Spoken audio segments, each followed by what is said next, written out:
Good evening, good morning, good afternoon, wherever you are in the world. Welcome back to a new episode of Social Confoes. I'm your host, Diego, together with my co host, Sean Luke. Sean Luke, how are you doing? Oh, it's so hot. It's so hot. I'm sweating here in the studio like crazy, dabbing all over my face. I think Yeah, it's that's the that time next of the best. year. Most people would call Yeah, it summer, but with us, it's just the vacation season. It's the hot season. It's the long, dry season. the So long we dry gotta season. contend with 40 degrees some days, 40 degrees Celsius temperatures. Yeah, Yes. so hopefully I you think I hydrate think it's enough. I'm ready to have an AC in this room. I think I'm fully ready for it. But it feels good to be back. A brand new episode of Social Confoes. Today's guest, I'm happy to introduce them. But before we introduce them, we have some usual announcements. Diego.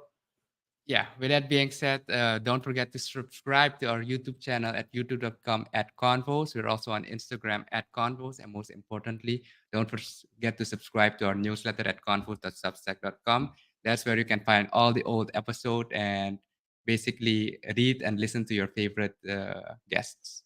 With that being said, I think we're ready to Awesome. start our Okay, so conversation with today's our guest, guest. I'm wondering if you'll guess the introduction because we've met in several different kind of settings, and I originally know our guest of today as a sportsman, playing volleyball, and I was just a teenager. I would go to the games, and he would be one of those players that you'd be sometimes kind of jealous of. I played a different position, so I do have to say that. So the things that he was able to do on the field are things that I never was able to do on the field. But basically, I learned to Derek Currie to who Derek Currie was from the volleyball field. And then when I came back after I finished my studies, um, he was one of and still is one of the most renowned CEOs that we have in Suriname. So he doesn't take a lot of credit for it, but we're gonna ask him some questions about that during today's episode. But without further ado, welcome, Dirk Currie. Thank you so much, Diego and Jean-Luc, for this excellent presentation. I'm So honored to be in your program. appreciate you being here. So to kick this off, I also know about Derek from the volleyball time during the Lisex times. So I also was part of that volleyball club. But getting to know Derek on a more personal, more professional level happened years later, and we've done some projects together. But I'm curious to know from Derek's side. You've known both of us for a while now, and I'm curious to know if you have or remember any first impressions you had from either of us. What are my first impression? That I think that's a long time ago because I know so many people. Um, Normally, I ask them, "Can you give me a hint so I can go back in time?" Because it's very difficult to keep all these relationships, especially where they started. But I think it's a very interesting question, and I even did that when I was in the interior with a group of friends. One it was one his birthday, and there were some people that I didn't know. So we sat one evening, and I asked him the question. Let everybody mention where they know the others from. And I must say it was a very interesting evening, and everybody was excited about it. And some of them couldn't even remember what the first interaction was that they had with a group of friends that were together. That's the beauty about relationships, right? Something just grow over time, and eventually they evolve into various different things depending on the stage of life. So it's also interesting to note that, first impressions aren't that important, but having a lasting impression, especially or an impact on somebody, or being remembered for something, does play a larger role, especially if you're leaving behind a legacy, which I think Derek has done in several fields. Jean-Luc shortly mentioned your experiences in the corporate space, but before we dive into that, I'm curious to know from your perspective, Derek, what does it mean to leave behind a legacy? And like, yeah, First of all, I would like to jump into what you both mentioned, that you know me from my time in volleyball, and that was actually my second sport. I started initially with swimming. I swam for the club Neptunus, well-known club in Suriname, and I did uh, participate uh, in the event in the Suriname River, swimming 18 and a half kilometers, the marathon, and I did that four times. Actually, the first 4 years that it was organized, and one year I ended at third place.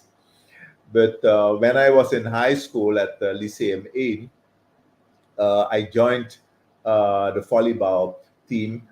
At that time, it was under the name of Lyceum, and we only changed the name because most of us were out of school, and we were said, okay, we are young professionals, we're studying, and we cannot play under the name of Lyceum again. And so we sat down one afternoon and discussed, okay, but what would be the name then be? So, and it was a long, but a discussion with lots of laughter, and eventually we came to the name of Lysex, and there were different names.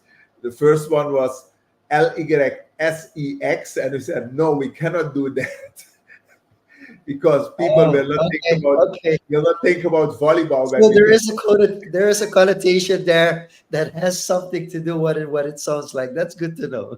Yeah. But the first two letters, the ly, are from Lyceum. So we wanted to still have the connection with that. And the other four, Zecks, that are just what we thought would be the nicest name to have. And actually, this club will be celebrating on October 21st its 50th anniversary. So we'll be having an event on that evening, and I'm very excited to participate and be ready and to visiting that event that is organized by the present board. But in That's volleyball, I must really say, nice plug, by the way. I also yes, got the invitation, but I now want to know what year did the name change? I'm really curious. the What name do you remember changed the in year? I think in 1980. Okay, When we were out of school, and we also seek to have a legal status. So that's why we went to a notary public to obtain a legal status, and on that time we changed the name to Lisex. can Most you of for us went up by the end of 70s. We left Lyceum. So in I think it was in 81 or so that we obtained our legal status, and that was also the moment that we changed the name. Okay, and I want to fast forward to the 90s because you had like a decade of superior dominance. Like there are more periods, but the 90s was like really the superior dominance of Lisex. Could you tell people that don't know like what the volleyball world is like in Suriname, kind of a little bit about like what made that club so special in the 90s? I think friendships, but also, and that was maybe quite a little bit later, the drive to educate yourself, because when I was later on also a member of the board of the group, we always stayed together as friends. And I must say, just to give an example, although we fought quite a lot, presently we have doctors in our group, everybody we have. So if now I make a phone call to one of my friends that is a medical doctor, everybody that is there in the waiting room needs to wait, because I will be helped immediately. So although we don't see each other probably never, it's only at different events, like right now there is a volleyball tournament in the gymnasium in the NIS. Everybody was grouped together, and uh, we went there, and it was almost like a party, because they brought chips and things like that and drinks. And even after the matches, they went to place and have after matches drinks. So the friendship stayed together, and I must say, out of bad things, good things happen, because the app group that we have from former players of Lisex was initiated at a moment during the first instant of COVID, where one of our very intense team members died. Was the first person that died during the COVID, and the app group was initiated at that moment. So to organize things for the burial ceremony, and especially in during COVID time, and it stayed. The app group stayed, and it's still active, and every time people are added to the group, because I found some old guy, and he remembers it. Even people want to come in that are not even never played volleyball. So connecting on that, never played. I'm gonna go a little bit further. Um, before we switch away from sports, swimming. Um, there are a lot of talented swimmers in Suriname. Of course, our idol Anthony Nesty, our gold medalist and bronze medalist at the Olympics, and the only medal holder for the Olympics for our country. Now, head coach of the biggest swimming country in the world. Um, but there's a lot of young, talented swimmers. And the story that I keep hearing, and you're definitely not the first nor the last person that switched from swimming to volleyball or to another sport. Um, what made the change happen from you to go from swimming to volleyball? And also, do we as a country need to support swimming more among teenagers? Because I feel a lot of times we have a lot of talented swimmers, and then when they reach a certain age, it's like they just either they have to go away, or they just decide to stop completely. I think for me there were two reasons. The first one, that swimming is just for a certain age, and if you pass that age, you want to have more social interactions, because when you're in the water, you're alone. So it's very hard in a train. You cannot make any joke when you're, even if when you're with a team. In relation to volleyball, you can make a joke even during the games, during the matches. You can joke with the people from the opposite team. But with swimming, you're in the water and you're just fighting to be the first one to end the race. So that was, I think, a very important aspect, that as a youngster, you want to have more social, more social interactions.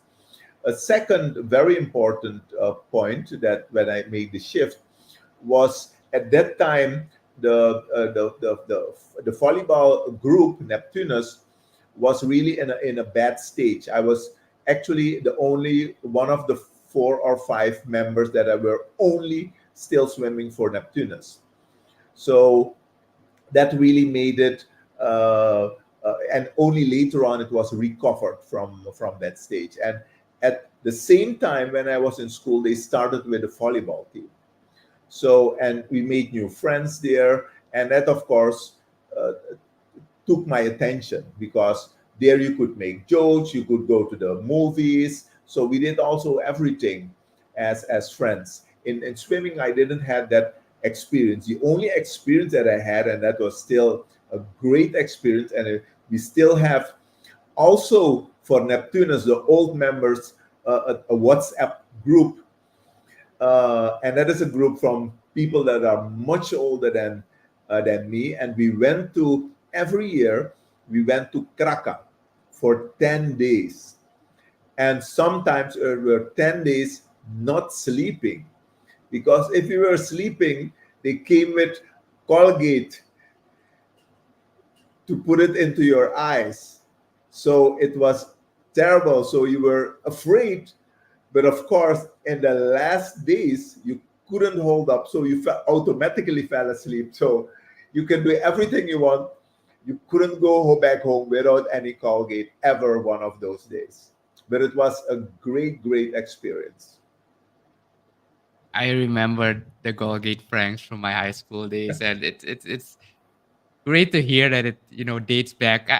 Actually not sure if it still happens nowadays. If kids and Oh, basically oh teens can still yes, do these and not things. just with kids, Diego. It still Uh, happens.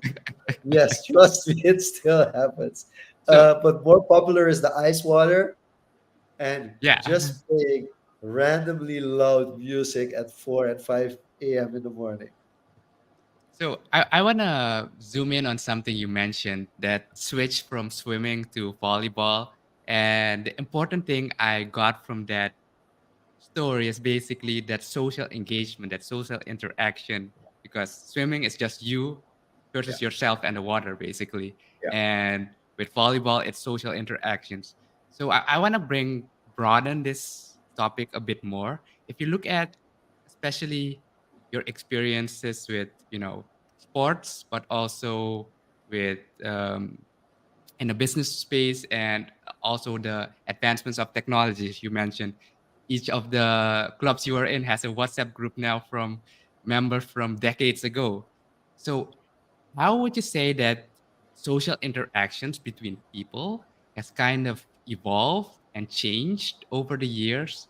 And do especially youngsters have a more need for social interaction, or are we more distant now because we're more interconnected through the internet?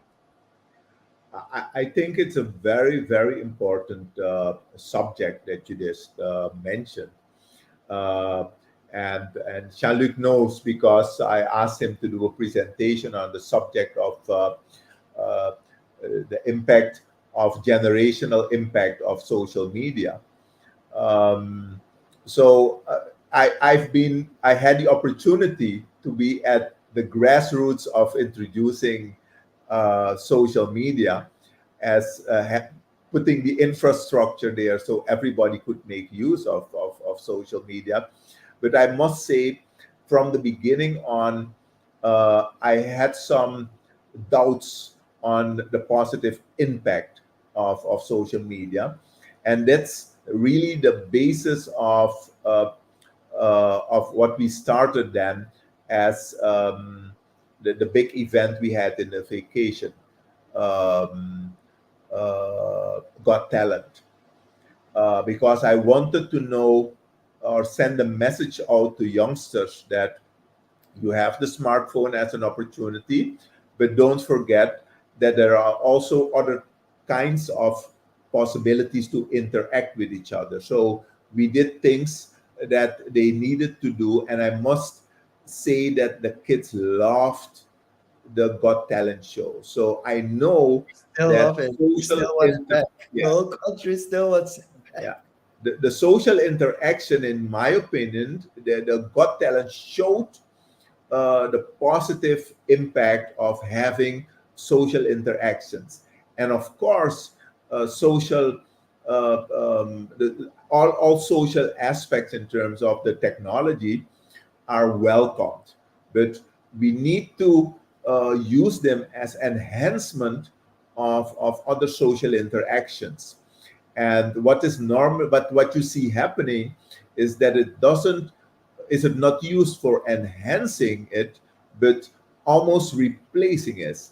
And I think that is something that we need to focus on, that it mustn't be a replacement, but an enhancement. I just want to add to this one of the positive sides of social media. My mother is presently 97, and my mother is on Facebook, she is on WhatsApp, and she is on Instagram. But that is her way. She doesn't go out of her house anymore, but that is her way of still being in contact with the rest of the world, with the whole family. Even here where I'm sitting in my room, she's living just next to my house. So she sent me an app, or she calls me, "Dear, can you help me with something?" So the social the means of social interaction through social media is an enhancement, definitely an enhancement for her life. Even if I'm not there, she can be in contact with me. And I think that's what should happen. But what you see nowadays is that youngsters go out, they are together, but every is on still on their phone. And what I did years back, together with another young lady, I call her my Miss Positivity. That is the name I gave her. And I had an interaction with a group of youngsters, and it wasn't me. She posted a question to the youngster, how what their experience was going out together, and everybody was on his phone, and no one of them found it a pleasant experience. And then I posed a question to myself, but why does nobody say anything about it? And I think that's because of the fear of peer pressure. That is my opinion on it.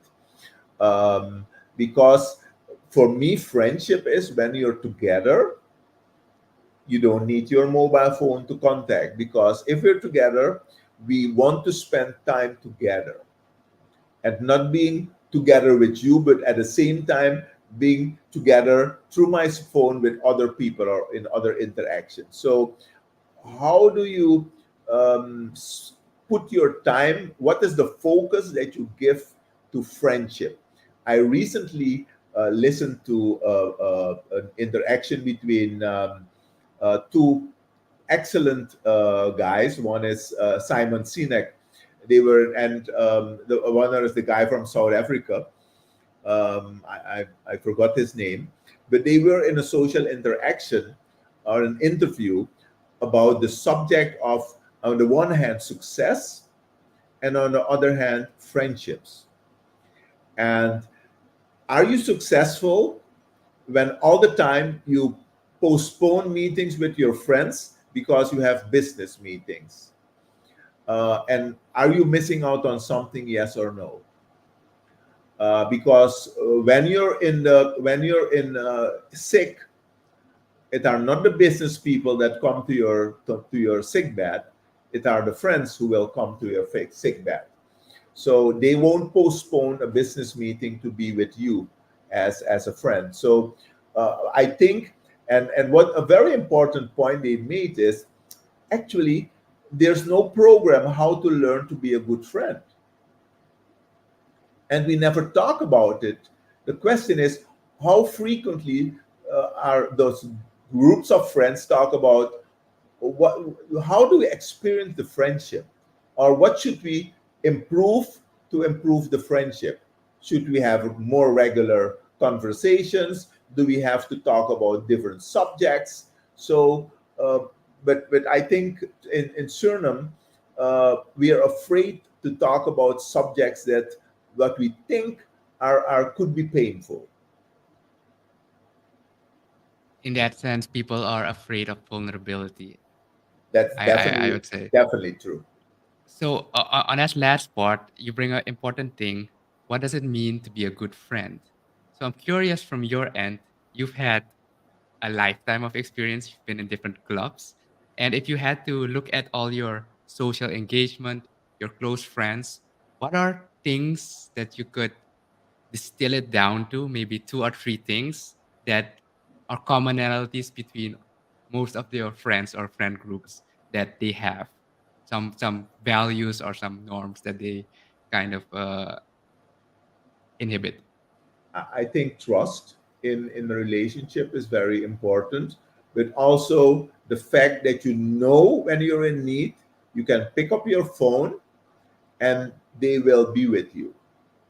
So, in my opinion, those are really the 2 points. So, trust in the relationship, accepting each other as they are, and knowing that when you need them, they will be there for you. So I have a friendship relation with friends longer than 50 years. So actually, my youngest friend in terms of the relationship is, I think, almost 30 years.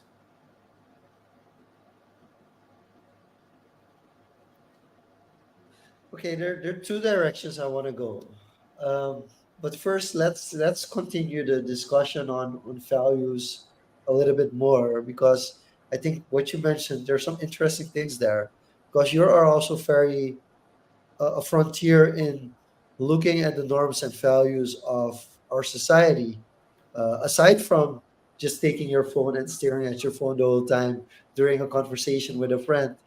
There are also other norms and values that you come across where there's always a discussion, because it almost always feels like, and maybe you can actually debunk that there's like a developed world that makes kind of the rules and the regulations and decide what are good norms and good values. And then you have the developing world that has to abide by those rules. And there are different perceptions on which are more important to create a good community. So, could you tell us a little bit how you came to the idea, or the group of people that you did it together with, to start an organization towards finding norms and values for our society, and what impact you would like to have when it's all said and done?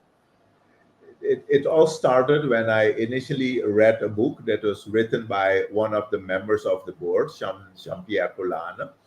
And he read the book, he wrote the book about leadership. And when I read the book, and it was put to my attention to a totally other person, and I bought the book, I read it, and I could relate to the style of leadership that he was talking about in the book. And normally I give presents, uh, and my present would be I give you a book.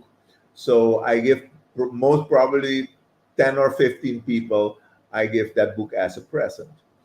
So the guy in Suriname that brought the book for me, he said, "You know, Derek, I think you and Jean-Pierre Polana think quite alike in terms of leadership. Maybe it should be a good idea to do a webinar together on leadership."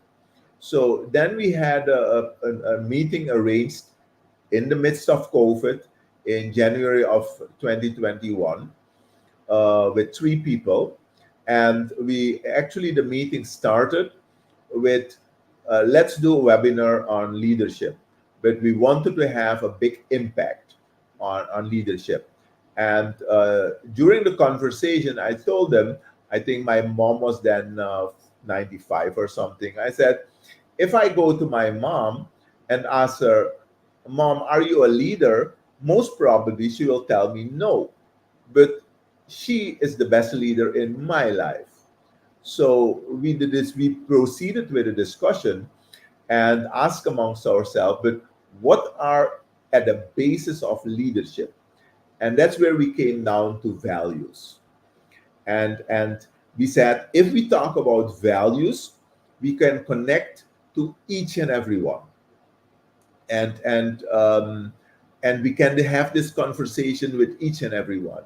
And as an organization, we say we don't tell you what the values are, but what we promote is having the discussion on values amongst ourselves.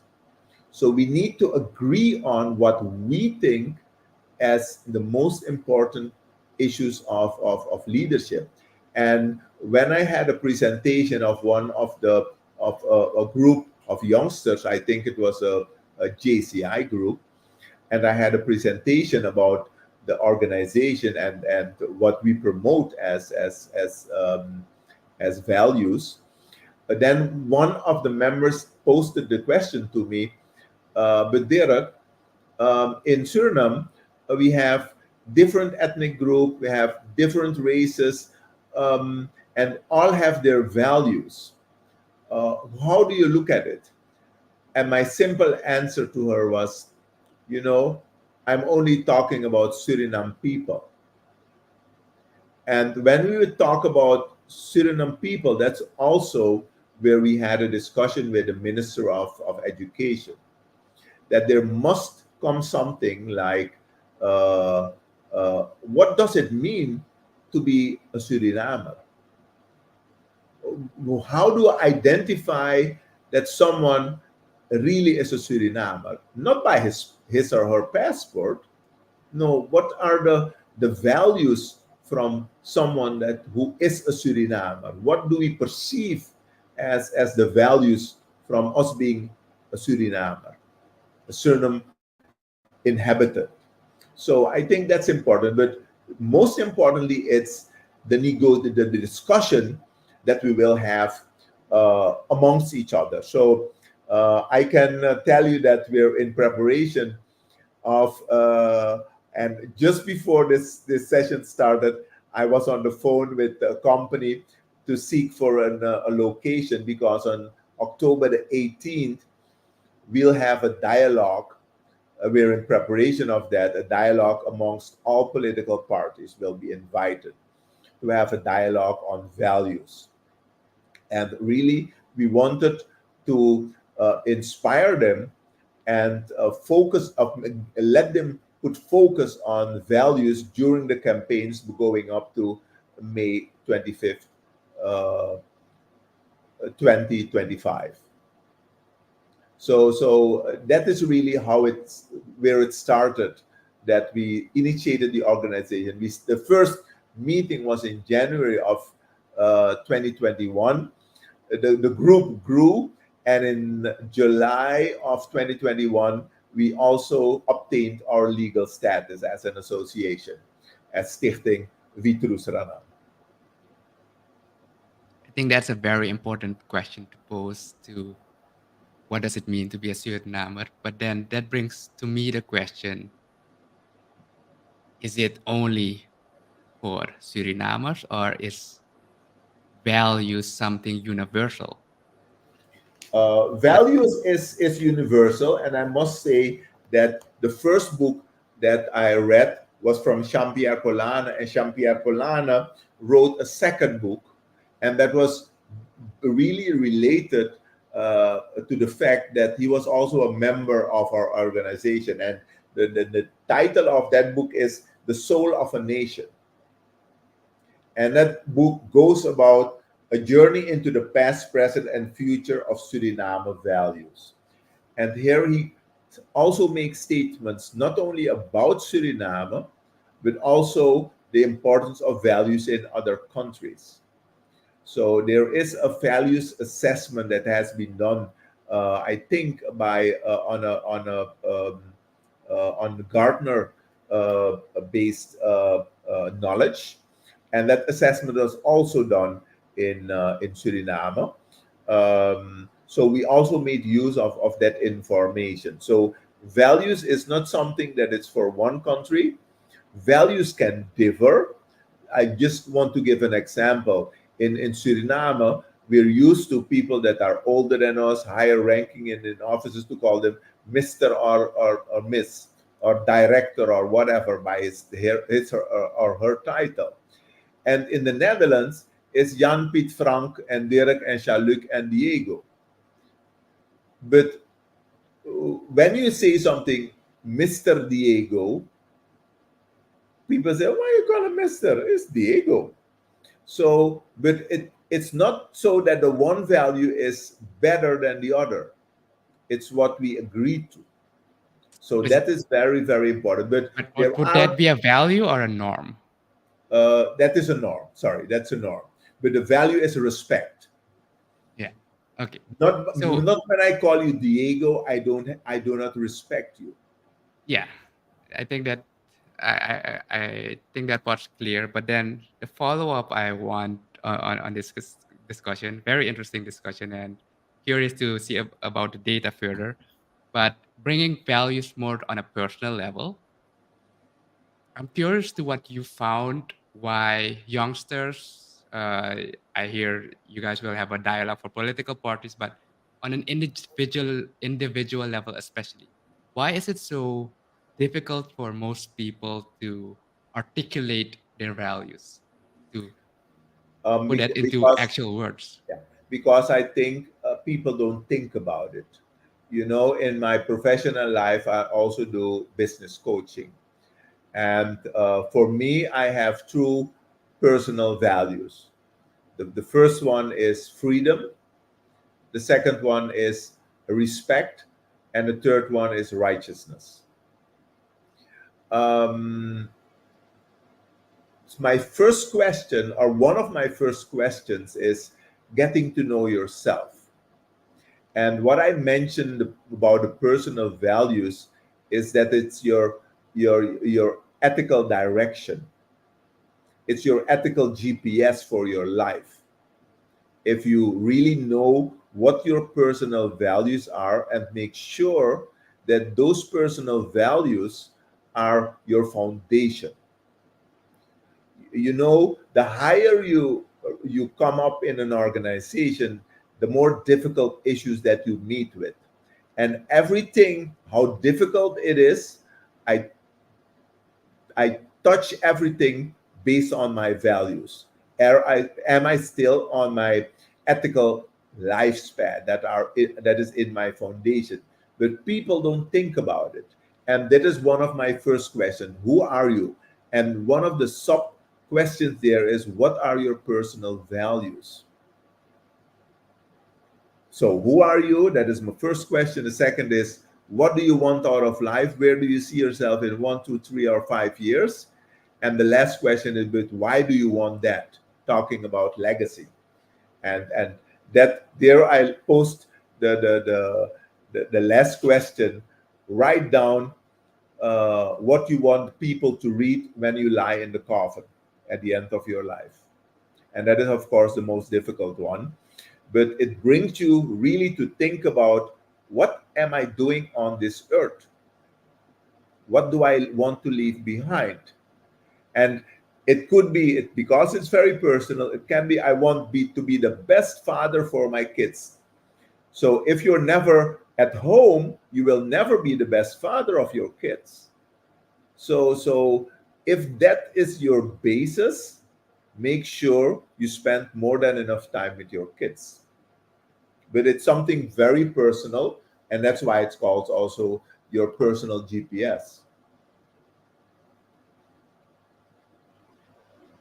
So would this be something being brought up? Let me rephrase this. There's this nurturing, and some people have, some intrinsic values. They're more proactive, but some people need to be nurtured into it. And we're talking about, vocally articulating it. You pose the difficult question like, who are you? Think about it. And that's usually one of the biggest gaps for people to actually make that step, because it's a big step. Yeah. How can that big step be broken down into smaller pieces that youngsters could have more dialogue between each other? And it doesn't have to be in a formal setting. It could be in a friendship group as a club, for Yeah. example, a volleyball club or something. Yeah. But what's missing there, and what could we as society or as just individuals bring to that group or table to just spark that fire or have that discussion about values? I think that in my opinion, everything boils down to the culture where we have in our country. And within our culture, there is it's also studied on by, and he wrote a book about it by Hofstede, on the power distance within this culture. And we have a very high power distance within our culture. And that means when you parents speak, you keep your mouth shut. When the teacher speaks, you keep your mouth shut. Goes on to the university, when the professor speaks, you keep your mouth shut. So we are not used to open our mouth and tell that we disagree. So, and I think that is something that should we should learn from each other. That respect, and that is one of my very personal values. Disagreeing with someone on a subject does not mean that I disrespect the person. I just give you my perspective on the issue. And I don't need to yell. We need to learn to listen to each other, even though we have different opinions on a certain subject.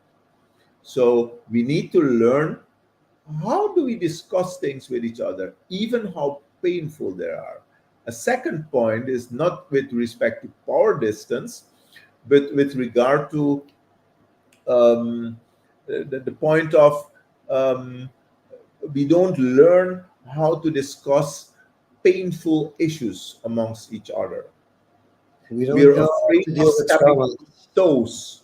Yeah, You know, it's but at the moment you don't try it out, you will never learn, because in the only thing you get accomplished to you get used to is what you try out. You both know how to ride a bicycle, I think. Yeah, it's very Did hard you to ride a unlearn once you bicycle learn it. when you were born? nope. No. You you you exercised on it. You fell down, didn't you? But Yes, did you stop? I, I don't think I'm the right person for this because I learned to properly ride. I learned to properly ride a bike when I was drunk. So it's during my student years in the Netherlands. So I'm gonna take myself out of this equation. No, no, no. But still, that actually it comes down. It's not really going about bikes, but you can drive a car also. Yeah, But do you still know the experience when the first time you stepped into the car, and now, do you still think when you jump in the car, turn on the engine? Do you still think what you need to do? No, I it's think based on what we experience. so. You bring up a good point there because, for example, the bicycle uh, exercise, you learn it, and You even if you never forget it. haven't done it for years, maybe 10, 15 years, you pick up a bike, it's embedded in your system. Yeah, that's It's true. it's muscle memory. You've learned it, I and think the as biggest as you one for say, me exercise. is But doing then is a volleyball serve. I think Yeah. that's the biggest one for me. I remember the first time that I had to do a volleyball serve. I wasn't able to do it. so Like, yeah, I have a follow up on that then because Let as me follow up. humans, Let me make a follow up remark on moving from this, from the bicycle experience, but it goes to everything. We are all wired in every aspect of our life. And if we as a human being want to personally make a change in our lives, especially when people say, Derek, you're talking too much, and we want to keep our mouth shut, you're wired as speaking quite a lot. So if you want to change that wiring, you have to go to the process too. If I give you both now a bicycle, if you turn the steering wheel to the left, the wheel goes to the right. I put you on the bicycle and you will fall down. Only when after a few times you tried it out, you will succeed. Then I'll give you your old bike back.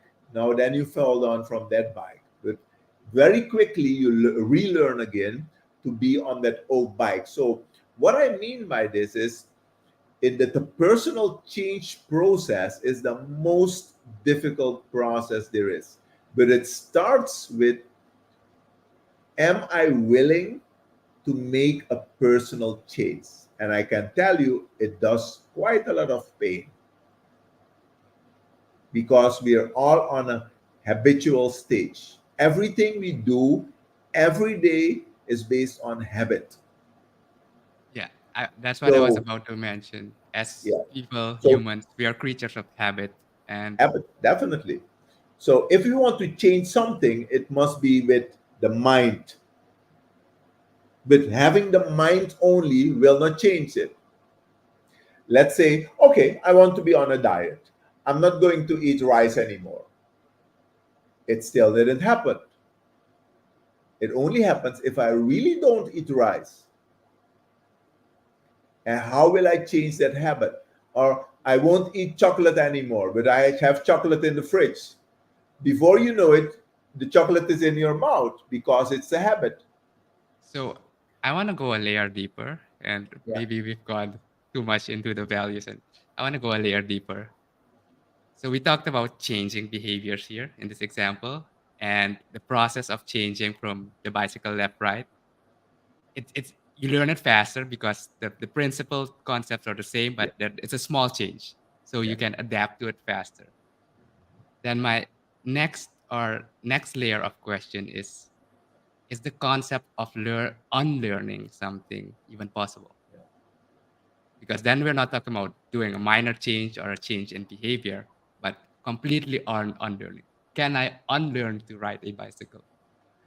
I don't think you 100% unlearn. I think you need to unwire and then rewire. That's the how I use the words I use for it.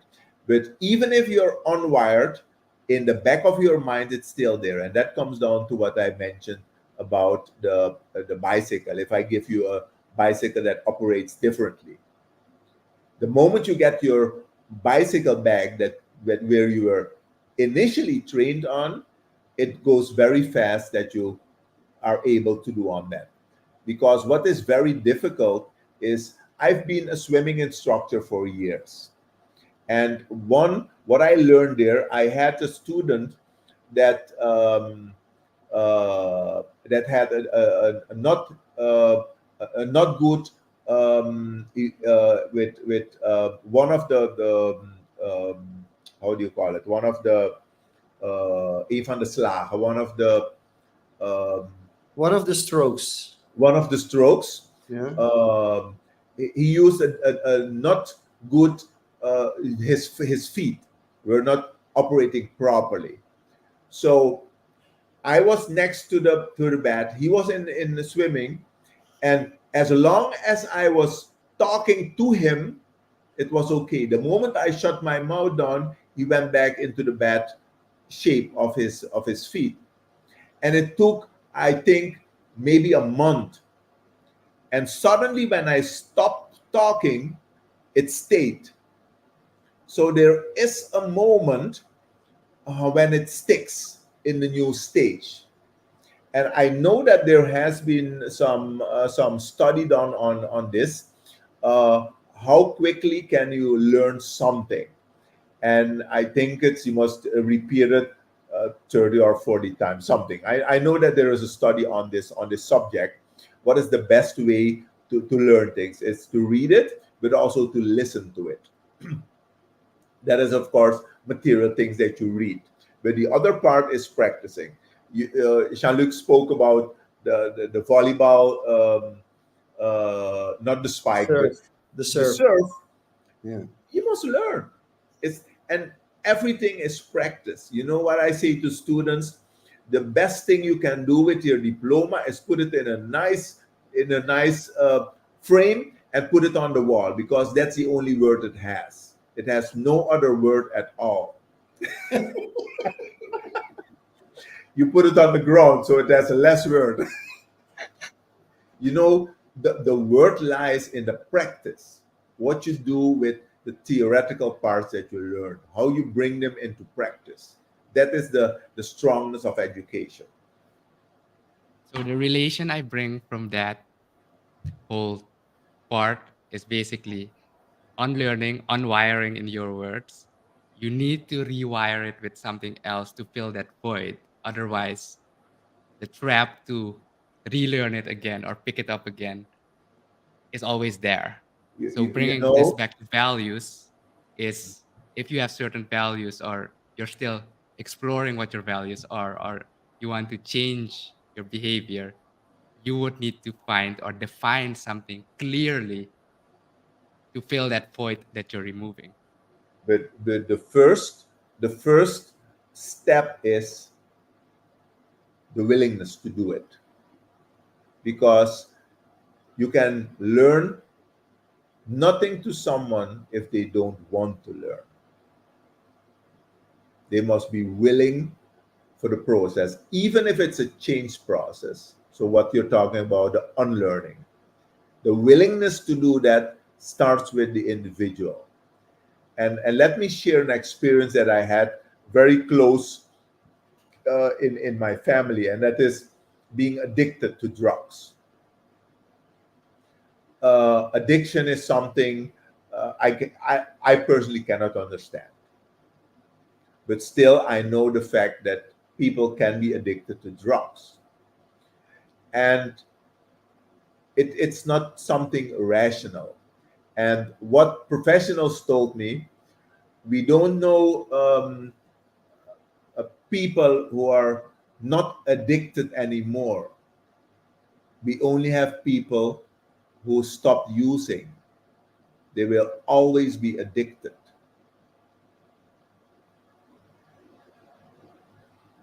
So that's what professionals told me. So addiction can be very, very ingrained, and that the same goes for unlearning. Okay, so Because it's an addiction now too. I want to go deeper. Um, as a parent, right? Because we're talking now about addiction, which is something that happens. So it's you're basically reacting. You're no longer being proactive. Um, as a parent, how do you stimulate or how do you help your children to avoid building too many bad habits, which are really hard to, well, you basically you're saying you don't unlearn them, you can unwire them, but basically it's already there. If it's a habit, especially if it becomes an addiction, it's really hard to get it away. So if you're being proactive, how can you as a parent like nurture it in such a way that it doesn't become an addiction to begin with? Or are you also saying some addictions are also partly nature? I think from a parental perspective, I would say that as a parent, you only have a certain time span available to guide your kids. And in that parental aspect, I always uh, gave my kids the guidance of every decision, because life is all about making decisions. So try to live your life aware that everything you do is a decision you take. And for your guidance, make sure that every decision you take, ask yourself the question, will it serve a long term purpose, or will it serve a short term purpose? Going to a party is a short term purpose. Reading a book is a long term purpose that stays with you. The party is gone after you leave the party. The book is not gone after you finish reading it. It's always be part of you. So that is how I define and give youngsters guidance in terms of, because the youngsters will be parents too. So they have to guide their own life. So, and you only have a certain time slot available to guide them and give them the tools, and don't expect them to do how you did it. because they're all free spirits. I think we can go layers and layers deeper, but I'm conscious of the time. So to close this off, going back to the original question in the beginning that I posed to you, Derek, what does it mean to leave behind a legacy or what is your legacy that you want to leave behind, Derek? I think when I was thinking about this question, and how do I proceed it in life, I think what is very important is that I wanted to grow my the group that I can influence, and um, my focus was not always to be a CEO of one of company. I wanted to grow my circle of influence, and you can grow your circle of influence even not being in an executive role, because presently I'm the executive of a company of one person, and that's me.